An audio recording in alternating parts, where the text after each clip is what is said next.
በ3 ወር በ4 ወር ጊዜ ደግሞ ያው የትግራይ ሰራዊት ደብረ ብርሃን እኮ ደርሰዋል። እንኳን ሻዕቢያና ወያኔና ሱዳን ሌላም ቢጨመር በኢትዮጵያ ሉዓላዊነት ቅንጣት ታክል ስጋት የለም። ቅንጣት ታክል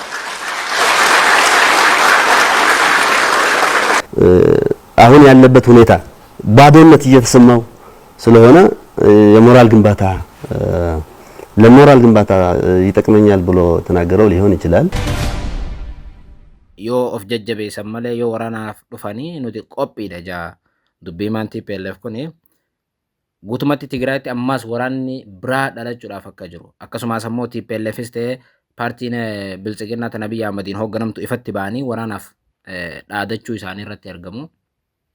Kun waraanni ifatti dhalachuu yookaan dhiyaachuu waan mirkaneessuudha jechuudha. Ashama akkam jirtu daawwattoota hordoftoota Voice of Oromiyaa bakka jirtanitti nagaan keenya isin dhaqqabu jennaa haala Tigraay irratti xiqqasho yaada gabaabaa laachuudhaaf dhufne yeroo dheeraa hin fudhannu haala Tigraay ilaalchisee yaada gabaabaa kenninee deemna.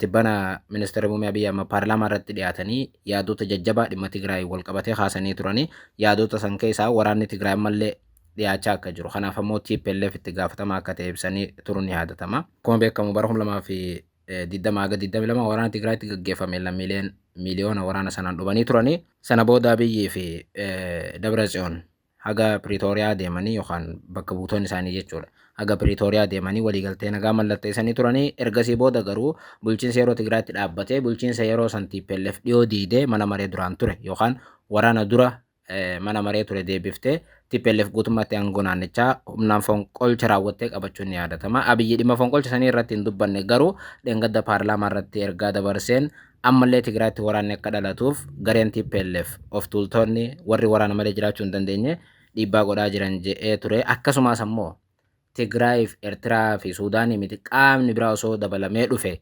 waan takka nu godhuu hin danda'u jechuun Abiyyi dhaadachuun isaanii ni yaadatama. እንኳን ሻዕቢያና ወያኔና ሱዳን ሌላም ቢጨመር በኢትዮጵያ ሉዓላዊነት ቅንጣት ታክል ስጋት የለም። ቅንጣት ታክል Abiy dhaadachuu qofa otoo hin taane ammaas gareen TPLF waraanatti uummata dhiibuu caalaa rakkoo jiru mariin akka hiikamu akkasumas ammoo waliigalteen Pretooriyaa akka kabajamu gaafatanii turanii waliigaltee Pretooriyaa garuu TPLF ifatti diigeeraa jechuun dubbatanii ammaas waraana hambisuudhaaf gama isaatiin akka yaalaa jiran ta'ullee garuu gara TPLFiin waraana sana dhaluudhaaf sochiin akka jiru ibsanii turan.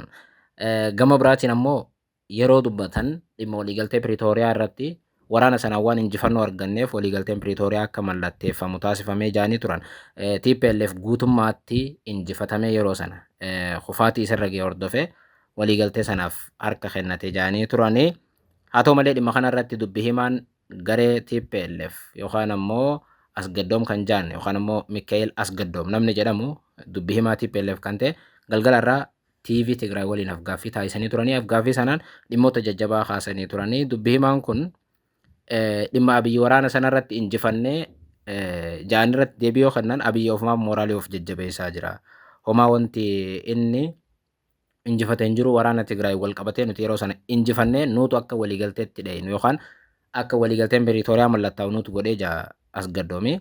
Qondaalli TPLF kun ibsa kenne keessatti waraana sanaan guutummaatti ji'oota 2-3 keessatti injifannoo guddaa arganne waraana sana guutummaatti jechuun ni danda'ama. Waraana Abiy Ahmed buqqaasnee Tigraay baafnee san bira kunnee haga dabra biraan nuti deemnee turre Finfinnee qabachuudhaaf sana booda ture Abiyyilleen harka kennate waliigalteen akka mallatteeffamu kan ayyame jaanii jiru ibsa isaaniitiin guutummaatti Abiy Ahmed akka injifataniitti Tigraay akka qabatanii Abiy ofirraa baasaniitti ibsee jira. ጊዜ ከትግራይ ተጠራርጎ እንዲወጣ ተደርጓል። ተገድዶ ተጨፍልቆ በ3 ወር በ4 ወር ጊዜ ደግሞ ያው የትግራይ ሰራዊት ደብረ ብርሃን እኮ ደርሰዋል። ምን የሚያስፎክር ነገር አለው? Walumaa galatti Abiyyilleen gama isaatiin waraana sanaan nutu injifatee uummata nagaatiif jennee bahanee Tigraay irraa jaanii jiranii paarlaamaa irratti qondaalli TPLF Mikaa'el Asgaddoom kan jaan TV Tigraay irratti galgala kana dubbatanis nutu injifatee ofirraa baafnee waliigaltee akka mallatteeffamu goonee jaa lamaan isaanii injifannoo akka argatan ibsaa jiru jechuudha. Inumaa qondaalli TPLF kun Abiy Ahmed mooraalii ofii jabeessuudhaaf waan homaa dhabeef Tigraay keessatti waan humna dhabeef yookaan injifannoo takka waan dhabeef ofuma jajjabeessuuf paarlaamaa irratti akkas godhata jechuun ifatti bee dubbachaa jira jechuu galgalaarraa. Gama biraatiin Abiyyi dhiyoo yoo dubbatanii gareen TPLF uummata Tigraay irraa ajaa waan hin qabneef uummata Tigraay fuudhee humnaan waraanatti galchuudhaaf jecha humnaan dirree leenjii geessaa jira. San bira kutee ummata fuudhee gara Suudaanitti gurgurachaa jira. Waraana Suudaaniif gurguraa jira. Asiin ammoo garee TPLF kan hoogganuu Shaabiyaadhaa jaanii turan paarlaamaa gubbatti Abiyyi. Galgala kana qondaalli TPLF gama isaatiin tasuma abbaa tokko wajjin hariiroo hin qabnu yoo ta'es nuti akka Abiyyi Ahmaditti qaama alaa hin barbaannu. Uummanni Tigraay if gahaadha. Waraana amma booda dhufuufis nama tokko hin barbaannu of geenya. Waraanaaf qophiidha jaanii ifatti dubbatanii jiru. Asitti ture dubbii jaban. Abiyyi Shaabiyaatitu dhiibee waraanatti TPLF akka galtu godhaa jira jaanii jiru. Qondaalli kun garuu Shaabiyaan nu keessa hin seenne nuti akka Abiyyi Ahmaditti waraana qaama alaa waammannee mootummaa federaalaa waliin hin lollu ofumaaf lolla. Waraana alaas hin barbaannu. Akka Abiyyi Ahmaditti uummata keenya hin cafacafnuu jaa. Kanaaf ammoo nuti qophiidha jechuun waraana dhufu akka jiru beekanii waraana sanaaf qophaa'aa akka jiran dubbatu. Garuu ammoo Shaabiyaa waliin hariiroo hin qabnu jaanii jiru. Hariiroo Abiyyitu Shaabiyaa waliin godhatee uummata keenya fixe jechuun illee Abiyyitti quba qabanii jiru jechuudha. Asi ture bakka tana qajeelutti yaadadha. Guutummaatti qondaalli kun yoo dubbatanii waraanni dhalachuun isaa akka nafne cimsee dubbata. Waraana sanaaf ammoo kophaa isaanii akka jabaachaa jiran dubbata. Qaama alaa tokkollee nu barbaachisu jaanii dhaadachaa jiru jechuudha. Kun ammoo waraanni Tigraay mallee ifatti dhalachuuf jira jechuudha. Waraanni Tigraay akka qaldiin taanee dhalachuu jira jechuudha. Osoo dubbannu waraanni Tigraay amma dhalate jechuun balaa guddaa geessisuuf jira. Waraana Tigraay amma dhalatu irratti immoo humnoonni hirmaatan hedduu akka ta'an ifa. Keessumaa TPLF amma naannoo Tigraay dhugumaan qabatee jira. Mootummaa federaalaa Tigraay seenuu danda'u Tigraay. Keessumaa qondaaltonni TPLF haga Ijipti deemanii waliigaltee mallatteessaa jiru. Suudaan hojii hariiroo qabu, Ijipti hojii hariiroo qabu, garee Shaabiyaatti hojii hariiroo qabu dhugaan jiru kana. Qondaalli kun yoo haalan illee jechuudha. Qondaalli TPLF haa haalanii garuu dhugaan jiru TPLF biyyoota alaa diinota seenaa kan akka Ijipti fa'aa wajjin hojjechuun isaa ifa. Waan akkasiisan caalaa waan addunyaa irraa jibbutiyaaf illee hin qabu. Qondaalli kun haa mormanii malee haga Ijipti wajjin hariiroo ni qabanii jechuudha TPLF. Waraanni gara fuulduraatti federaalaaf naannoo Tigraay jidduutti hin hafu. Abiyyiinis TPLFinis dubbatamaa jira. Achi booda waraanni kun yoo dhalate salphaa ta'a jettanii namanina. Waraana naannicha dhugumatti balaa keessa buusuudha. Abiyyoon yaadatan ta'e waggaa akka irraa ture. Waraanni Tigraay yoo amma dhalatee uummata Tigraayiif qaamni dirmatullee hin jiru yookaan addunyaa boochullee hin jirtu waraanni kun isa duraa caalaa hammaata jaanii dubbatanii turan dhugaadha immoo. Waraanni amma yoo Tigraayitti dhalate addunyaan fiifuu waraana biraatti wajjin jeeqama keessa jirti waraana Iraan, waraana Gaazaa, waraana Suudaan, even waraanni Suudaanuu dagatameenna waraana warra Eeshiyaa kana yoo ta'e malee. Kanaafuu waraanni Tigraay yoo dhalate namni quba qabu hin jiru.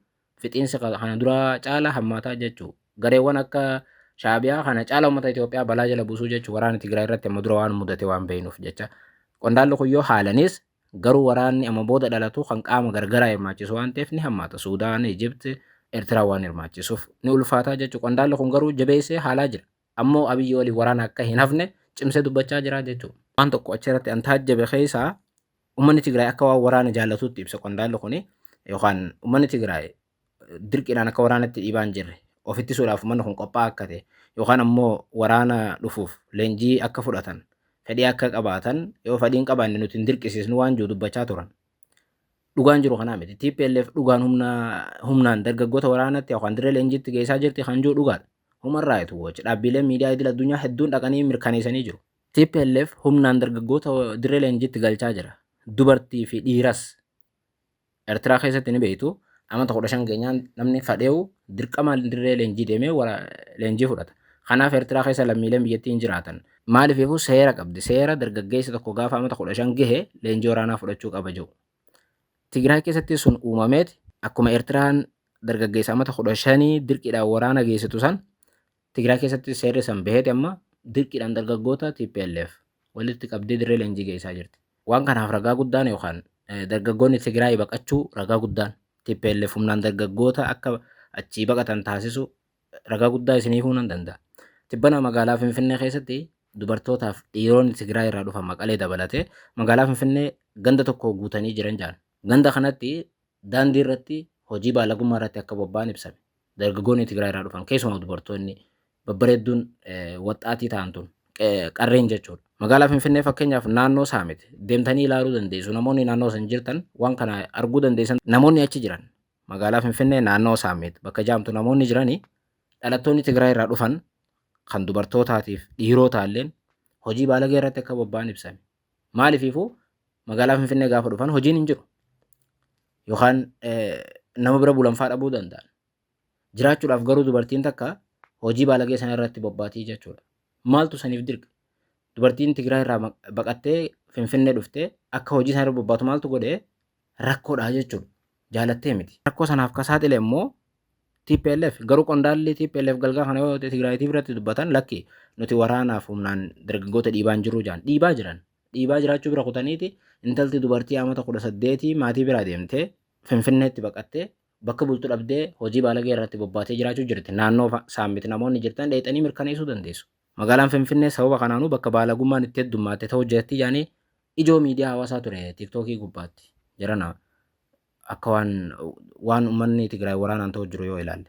Garuu akka waan uummanni isa waraana jaallatee fadhee humnaan osoo hin ta'in jaallatee leenjii fudhachaa jirutti gaafa as gaddooma irratti dubbatu nan qaanfadhee jechuudha. Leeboota jarri kun waslaattoota waraana jaallattoota isaan galeemi.